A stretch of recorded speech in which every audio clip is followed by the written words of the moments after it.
Hi everyone, welcome to our channel. So today I'll be showing you how you can log in to Emirates NBD Bank online banking. But before we learn to do that, don't forget to subscribe to our channel for more videos like this, and don't forget to leave a like on this video. So let's get started. So first you go to your browser, then you open Google and you will enter Emirates NBD on the search bar. And then you'll go to emiratesnbd.com. This is the official website of the bank.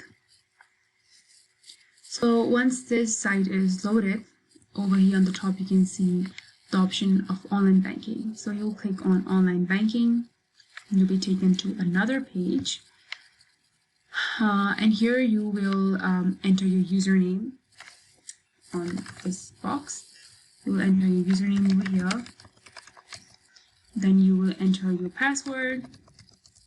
And once you do that, you will log in and you will be good to go. You can start your online banking service.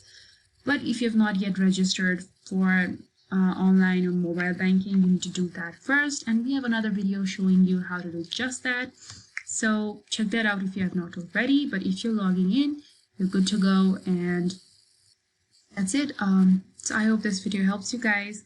Don't forget to like this video if you did, and don't forget to subscribe to our channel for more videos like this. Thanks for watching, guys.